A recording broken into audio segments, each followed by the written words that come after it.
18 formas de usar redes neurais de que provavelmente nunca ouviste falar. A maioria das pessoas utiliza apenas uma pequena parte destas possibilidades que existem.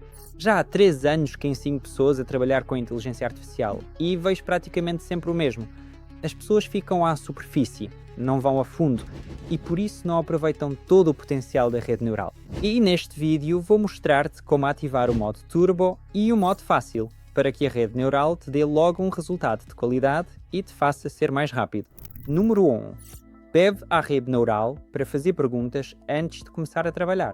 O mesmo acontece quando escolhes a função de Deep Research no chat do GPT. Primeiro ele faz-te algumas perguntas de esclarecimento e depois de receber as respostas começa a executar a tarefa. Pede isto sempre, porque assim a rede neural vai perceber melhor a tarefa. Porque se estiveres a trabalhar com um colaborador e lhe disseres, por favor executa esta tarefa, o que é que ele faz?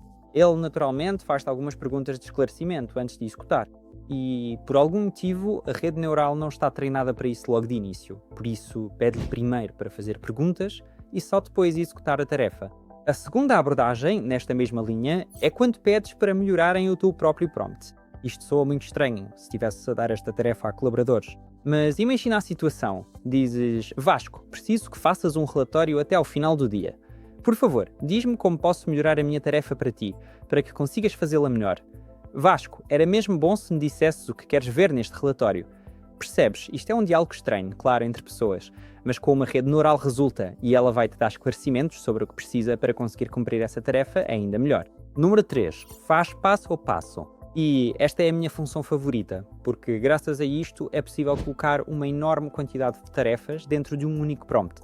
E vejo pelos meus alunos que isto é precisamente o que acelera o trabalho.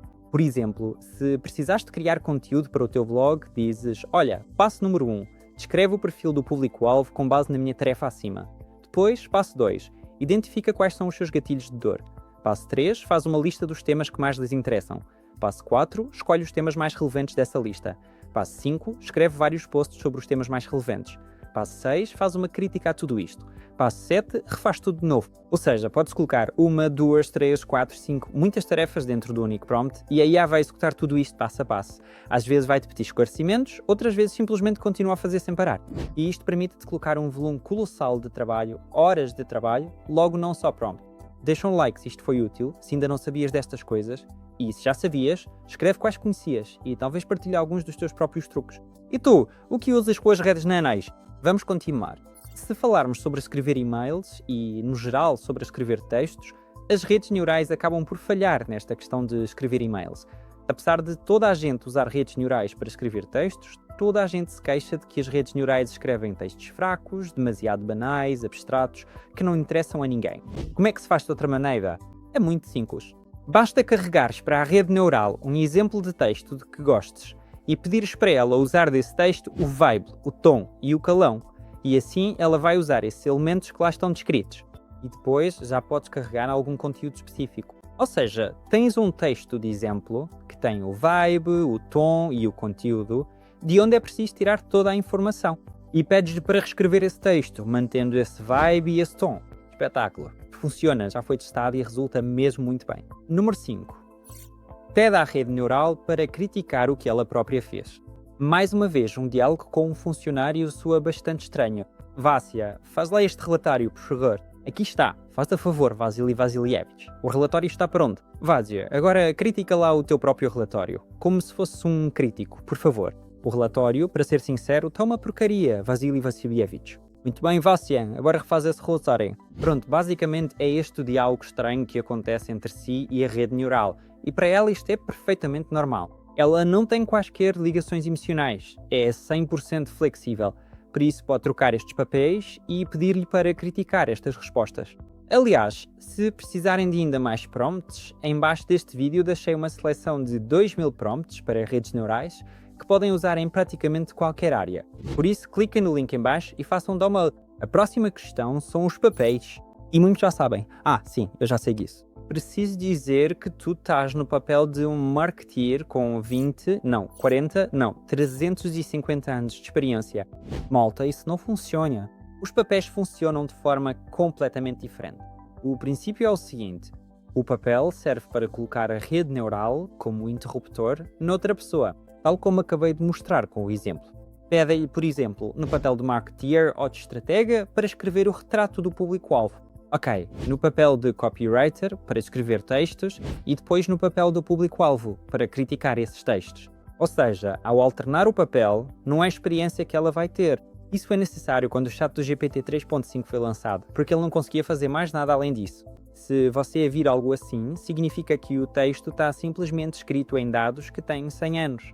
Agora, a função é necessária apenas para alternar a rede neural entre um estado e outro. Usa este. Recurso número 7, e isso nem é bem uma sugestão, mas sim uma abordagem completamente nova para trabalhar com redes neurais. É necessário salvar todas as discussões com a rede neural e um projeto, e para muitos isso não é óbvio atualmente.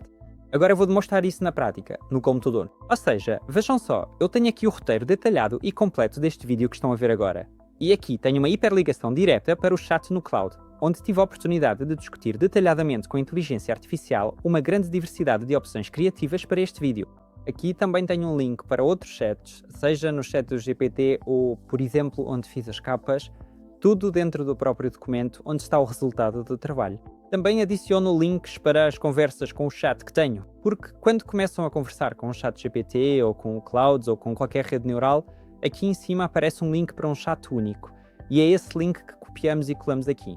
Assim, quando surgir a necessidade de refazer algo ou voltar a esse diálogo, podem sempre aceder ao link, encontrar esse chat e continuar imediatamente, acrescentar algo ou talvez refazer alguma coisa. E isso acelera imenso o vosso trabalho. Por isso, usem este método. Método número 8. Faça um plano passo a passo antes de começar. Este método tornou-se viral na internet, precisamente porque surgiu a rede neural DeepSeek, que, antes de executar uma tarefa, primeiro pensava. E aqui, com a ajuda deste prompt, pedimos à rede neural para primeiro pensar no que precisa de ser feito e só depois o fazer. E então, em primeiro lugar, ela carrega internamente, no contexto, no diálogo, a cadeia de ações e depois segue esses passos um a um. Porquê é que isto funciona assim? Porque a rede neural é um modelo preditivo. Ela vê o que está à frente e prevê que, muito provavelmente, as coisas vão acontecer daquela maneira. Por exemplo, se empurrarem uma bola, ela começa a rolar. Então prevê-se que, provavelmente, ela vai rolar nessa direção e ali vai cair. E a rede neural vê exatamente da mesma forma estas coisas. Um bom exemplo, bastante ilustrativo. Se alguma vez viram séries, de certeza que em algum momento sentiram agora o protagonista vai ser atacado, vai cair numa emboscada ou algo do género. Como é que sentimos isso, meus amigos?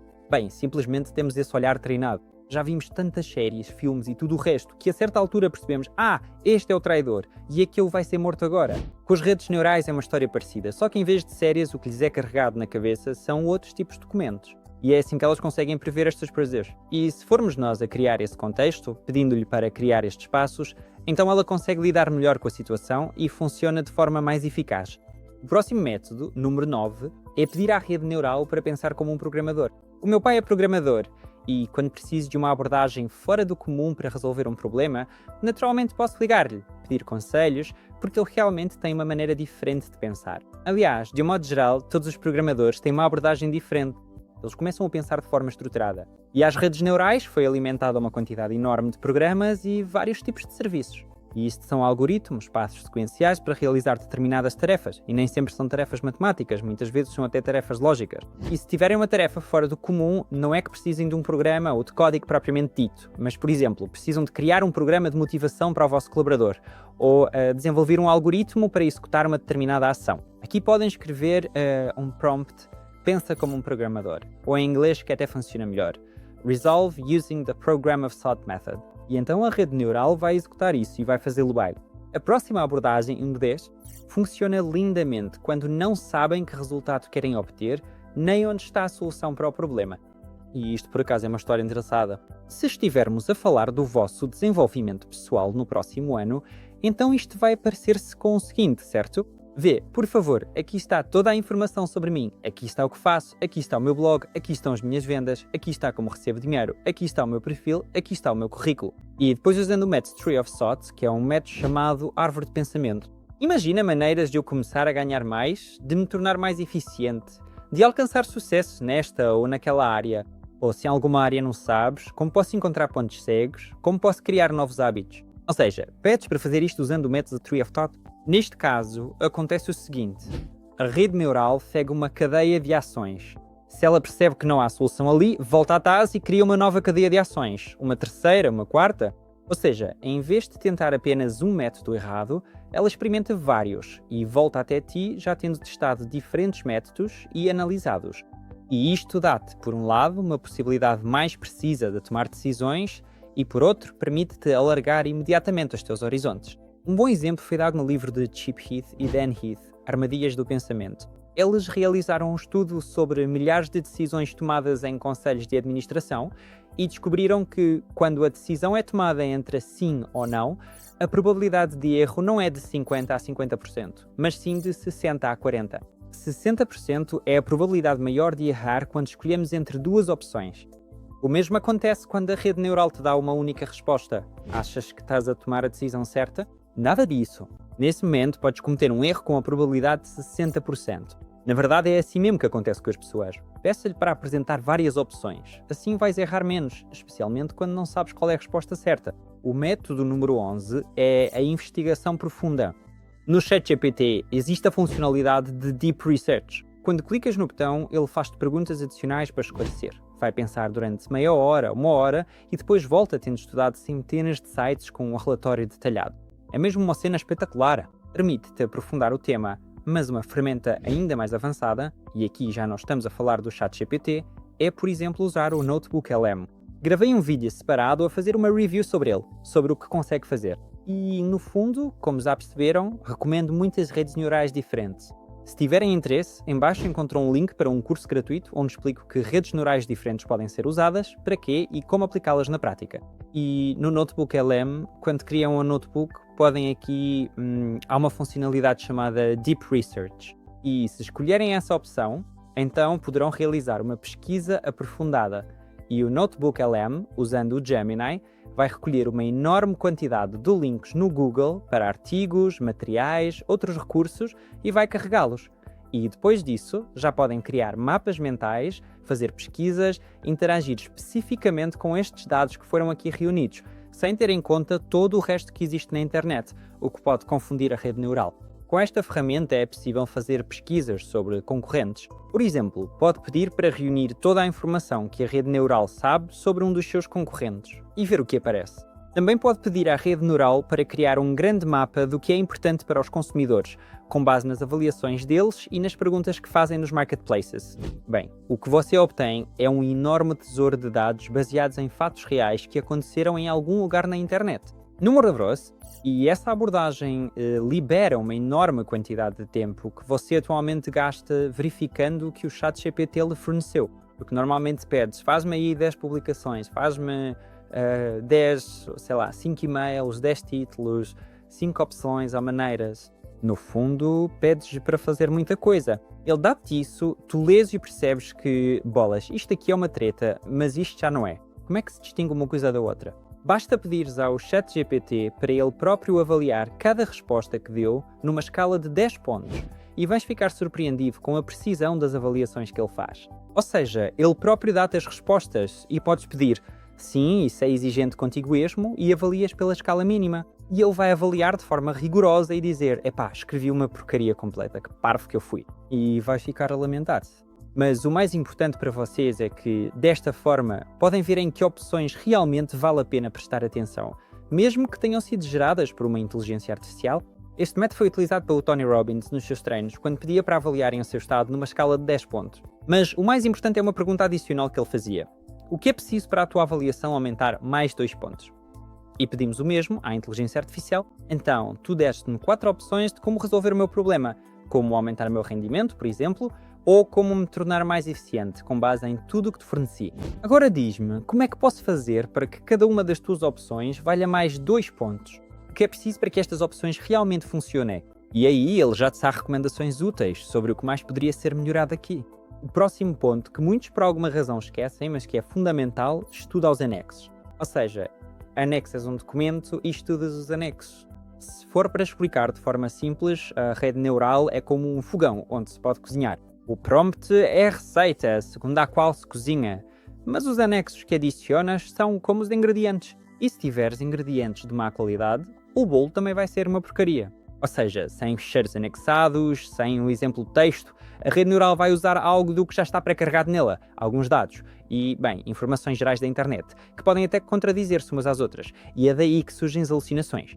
Mas se carregares uma fatura, dados específicos, então a rede neural dá uma resposta mais precisa. Um bom exemplo, tivemos o Vitaly a estudar connosco. Ele tem um negócio de entrega de sushi e carregou como anexo as últimas 70 vendas que tinha feito. Depois disso, pediu à rede neural para analisar essas vendas e encontrar formas de aumentar o lucro e o valor médio do pedido. E a rede neural analisou e disse, olha, vende isto com aquilo, como um menu combinado, por este preço, e vais ganhar mais. É um Q-Scale, como resultado obtive um lucro 8% maior em uma semana. O método número 14 consiste em interromper a comunicação com o chat do GPT no próprio chat. Agora, alguns de vocês provavelmente não vão me entender de jeito nenhum. A ideia aqui é a seguinte. Você precisa parar de se comunicar com ele apenas por chat e começar a se comunicar por meio de assistentes virtuais. Estes são os GPTs no ChatGPT. Isto chama-se projetos no Claude, chama-se Spaces no Perplexity e chama-se Gemas no Gemini. O que é isto? É quando carregas o teu prompt diretamente na rede neural, ele fica lá guardado. E depois, quando abres esse assistente, ele já se lembra desse prompt. É como uma panela multifunções onde já está programado o modo cozer. Basta colocar os ingredientes, dizes as coisas. É como uma máquina de café, em que te chegas lá, carregas num botão, dizes cappuccino e ela prepara-te um cappuccino conforme o programa que já lá está. E este programa, basicamente, o prompt que criaste é carregado, guardado, e depois só tens de dizer prepara-me um vídeo para o YouTube, escreve uma carta, transcreve o que está aqui, tive uma reunião com clientes, faz um resumo de quem prometeu o quê e por aí fora. E depois só precisas de criar para ti esses botões que vão executar as tuas tarefas. E é precisamente aqui que reside uma aceleração colossal no trabalho. Os nossos alunos criaram estes assistentes de IA. Temos um workshop onde eles criam em 2 horas e já criaram assistentes de IA que realizam em 2 ou 3 horas o equivalente a um mês de trabalho. E isto não são casos isolados, acontece mesmo com regularidade. O que é que isso significa? Isso significa que é precisamente aqui que está o principal fator de aceleração. A próxima abordagem, número 15, é criar um agente de IA. Quando a rede neural começa a trabalhar de forma autónoma e independente, realizando o trabalho. A Astic, proprietária de um restaurante em Bali, estudou com Tosca. Ela criou um assistente de IA que responde às perguntas dos clientes no Instagram. Ou seja, eles escrevem, fazem perguntas sobre coisas como reservas de mesa e ele responde-lhes imediatamente a essas questões. Tivemos gestores de topo da M-Video Eldorado a estudar connosco e eles criaram um assistente que responde a avaliações nos marketplaces. Se a avaliação for positiva, então ele diz: sim, muito obrigado pelo seu comentário. Se a avaliação for negativa, então ele chama o gestor para resolver a questão. E há muitas destas situações. Mas isto não é importante apenas para os proprietários de empresas. Tivemos um caso em que o Sasha Gnatenko criou um assistente de IA pessoalmente para si próprio, que assumiu parte da sua correspondência com potenciais clientes e parceiros, e esse bot libertou-lhe simplesmente 4 horas de tarefas rotineiras por dia, que ele antes gastava a comunicar com as pessoas. E ele já estava até esgotado e pronto para se despedir do trabalho, apesar de o trabalho ser porreiro. E então, no final, ele criou esse bot, libertou tempo, e esse bot começou a vender por ele cerca de 600 mil rublos por mês, e a comunicar com designers e arquitetos. E é precisamente aqui que está a grande vantagem. Para quem tiver interesse, em baixo vai estar um link para uma masterclass, onde explico em detalhe, durante 3 horas, sobre o agente de IA. 16ª forma, pode pedir à rede neural para gerar um prompt para outra rede neural. E isto não é óbvio, mas é engraçado. Por exemplo, se falarmos de redes neurais de vídeo, ultimamente os prompts em JSON têm funcionado muito bem. São prompts onde se especifica, por exemplo, que a cor é esta, a cena é aquela, a câmera está neste ângulo, o objetivo é tal. Bem, no fundo, há imensos detalhes diferentes. E quando descreves isto em linguagem humana, é natural que possas não te lembrar de todos esses pormenores, certo? Mas quando pedes à rede neural, faz-me, por favor, um prompt em JSON onde esteja descrita esta cena. Escreves a cena em linguagem humana e depois a rede neural pega nisso e compõe tudo isso num prompt que se assemelha a código de programação. Depois copias esse prompt, envias e, como por milagre, o resultado fica mesmo espetacular. Podes pedir o mesmo. Olha, vê, esta é a minha conversa contigo. Agora, a partir disto tudo, cria um prompt para um assistente de IA para que eu possa fazer isto tudo mais rápido com um só clique. E então ela faz BUM! Vai rever tudo e transformar isso numa instrução pronta para o assistente de IA. Assim consegues acelerar o processo. O método número 17 chama-se Não comeces até eu te dar permissão. Isto é uma história interessante. A certa altura, a rede neural pode atingir o limite de tokens que se pode carregar de uma só vez num pedido. Mas mesmo assim, mantém um grande histórico. E quando chegas a esse limite, há uma boa maneira de lidar com isso. Dizes, olha, agora vou carregar-te documentos um a um. Não faças nada até eu te dizer para fazeres. Percebeste? E ela responde, sim, percebi tudo. Podes carregar. Então carregas o primeiro documento, o segundo, o terceiro, o quarto, o quinto. Depois de carregares uma data de coisas, dizes, agora analisa isto tudo e percebe o que está relacionado com o quê. Ou, noutros casos, podes pedir-lhe não comeces a agir até melhorarmos este pedido, até percebermos o que estamos a fazer e por aí fora. Ou seja, defines as condições em que ela deve começar a trabalhar e quando é que simplesmente espera, em que modo é que está. E isto é mesmo uma cena gira, quando consegues mudar a rede neural de um modo de funcionamento para outro. E o 18º método é um truque mesmo pouco óbvio, que te permite perceber quando é que a rede neural está a inventar e quando é que realmente encontra factos interessantes e se baseia neles. Pedi-lhe nas definições de memória aquilo que ela se lembra sobre mim. Isto chama-se instruções personalizadas no ChatGPT e no cloud há um equivalente. Pedi-lhe o seguinte, se estiveres a inventar, começa a tua resposta para mim com o nome Pasca, mas se estiveres a escrever com base em factos, chama-me Pavel. E então, quando a rede neural começa a tratar-me de forma mais informal, nesse momento percebo que, pronto, está a mentir, a inventar. E essas coisas permitem que você determine, com base em certos sinais, o que está acontecendo. É claro que isso não o protege de todos os riscos possíveis. Então não vamos entrar em detalhes sobre como fazer para que a rede neural não invente coisas. Fiz um vídeo separado sobre precauções de segurança, mas mesmo assim, esses métodos certamente podem te ajudar. Então, meus amigos, escrevam qual desses métodos foi mais útil para vocês, qual vocês já conheciam e qual vocês não conheciam. Talvez você utilize outras abordagens em seu trabalho. Isso também será interessante saber. Bom, dê um like neste vídeo se você não for um robô ou uma rede neural. Este foi Pavel Lebedev com você. Vejo você em breve. Tchau!